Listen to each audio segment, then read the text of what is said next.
کہ نبی کریم صلی اللہ علیہ وسلم کسی جنازے میں تھے اور قبر کی تیاری میں بھی دیر تھی، تو جیسے سب انتظار میں بیٹھ جاتے ہیں، تو نبی پاک صلی اللہ علیہ وسلم نیچے بیٹھ گئے.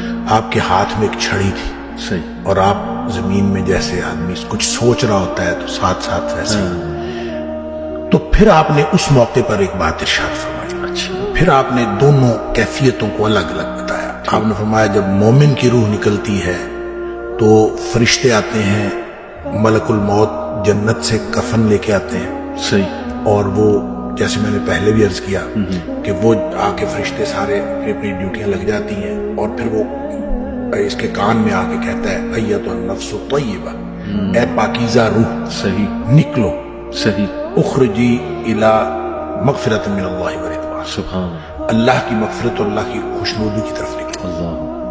تو پھر وہ تو فوراً نکلتی ہے نا، مطلب اس کا مطلب وہ تو خوش ہوتی ہے، وہ تو نکلنے کے لیے پھر دیر ہی نہیں لگتی. اور وہ جیسے پانی کی مشک بھری ہوئی ہے تو بند کھول دیا جائے، تخرج تسیل کما تخرج القطرۃ من فی السقا، وہ نکل جاتی. تو دوسرا جو ہے جب وہ مومن کے علاوہ کافر اور منافق کی موت کے لیے جب فرشتے آتے ہیں تو نبی کریم صلی اللہ علیہ وسلم نے فرمایا وہ جہنم سے بدبودار کفن لے کے آتے ہیں. اب اس طرح ڈیوٹیاں لگ جاتی ہیں، سب بیٹھ جاتے ہیں، تو وہ جو ملک الموت ہے اس کے کان میں آ کے کہتا ہے ایتھا النفس الخبیثہ، اے ناپاک روح نکلو، اخرجی باہر نکلو، الی سخط من اللہ وغضب، اللہ کی ناراضگی اور اللہ کے غضب کی طرف نکلو. اللہ کی ناراضگی اور اللہ کا غضب تیرا انتظار کر رہا. آپ اندازہ کریں جس کو یہ کہا جائے اور ادھر دنیا میں پڑے ہوئے اس کو یہ خبر مل جائے کہ اللہ کی ناراضگی اور اللہ کا غصہ میرا انتظار کر رہا ہے، تو وہ کیوں نکلے گا؟ پھر نبی پاک صلی اللہ علیہ وسلم فرمایا فتفرق فی جسدہ، وہ پھر جسم کے اندر چھپتی پھرتی ہے، کبھی ادھر جاتی کبھی ادھر. اس کا مطلب ہے ایک اینٹیٹی ہے، بالکل روح ایک چیز ہے، اس کی بھی ایک پوری سمجھ ہے. ہاں جی، وہ بھاگتی پھرتی ہے. فتفرق فی جسدہ، جسم کے اندر بھاگتی پھرتی ہے، باہر نہیں نکلتی. تو پھر فرشتے جو ہیں وہ فینزعہ، وہ پھر اس کو کھینچ کر نکالتے ہیں. اللہ اکبر. اور پھر اس کی جو نبی پاک صلی اللہ علیہ وسلم نے مثال بیان فرمائی، کما ینزع الصفود من الصوف المبلول، جس طرح سے گیلی اون ہو اور اس کے اندر گرم سلائی لوہے کی رکھ دی جائے اور پھر اس کو کھینچا جائے ایک طرف، ظاہر روئی وہ اون جو چمٹ جائے گی، تو اس کو ایک طرف سے کھینچیں گے تو وہ تو تار تار ہو جائے گی. فرمایا اس طرح فرشتے جو ہے اس کی جان نکالتے ہیں. قرآن کہتا ہے وَالنَّازِعَاتِ غَرْقًا، ڈوب کر کھینچ لینے والے فرشتوں کی قسم، سبحان اللہ. وَالنَّاشِطَاتِ نَشْطًا، اور بند کھول دینے والے فرشتوں کی قسم.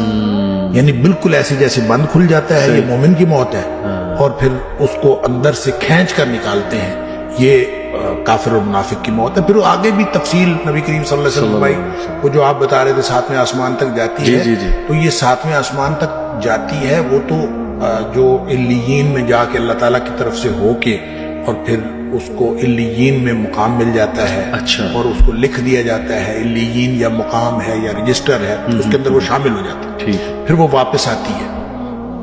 اسی طرح جب منافق کی اور کافر کی روح جاتی ہے اس کو بھی فرشتے پکڑ کے لے جاتے آسمان کی طرف ہی ہیں، لیکن آسمان کے دروازے ہی نہیں کھولے جاتے. اچھا، اس حدیث میں یہ بھی تفصیل ہے کہ ظاہر ہے جب مومن کی موت جنت کے خوشبودار کفن میں ڈالی جاتی ہے تو ہر طرف خوشبو پھیل جاتی ہے. صحیح. اور وہ فرشتہ جب لے کے جا رہا ہوتا ہے اس کی روح کو، سب پوچھتے ہیں کس کی روح ہے، کیونکہ خوشبو پھیلی ہوئی ہوتی ہے. صحیح. اور ہر شخص اس کے لیے جو ہے نا وہ دعائیں کر رہا ہوتا ہے، اور ہر شخص خوشی اور مبارکباد کی صدائیں آ رہی ہوتی ہیں. دوسری طرف جب وہ کافر کی منافق کی موت وہ جب آتی ہے تو اس کی بدبودار کفن ہوتا ہے اور بدبو پھیل جاتی ہے سارے چار چفیرے ہر عالم. صحیح. جب وہ ہر طرف بدبو پھیلتی ہے تو ہر کوئی جو ہے نا اس کے اوپر لعنت کر رہا ہوتا ہے. پھر وہ لے کے آسمانوں کو چڑھتے ہیں، آسمان کے دروازے ہی نہیں کھولے جاتے. قرآن میں بھی آتا ہے کہ اس کے لیے آسمان کے دروازے نہیں کھولے. اچھا، اس پر پھر حدیث میں آتا ہے کہ وہ فرشتے پھر اس کو وہاں سے چھوڑ دیتے ہیں. اچھا. وہ پھر گرتی ہے نیچے، یعنی جو جہنم ہے وہ پستی کا استعارہ ہے. صحیح. اور جنت جو ہے وہ اونچائی کا اور بلندی کا.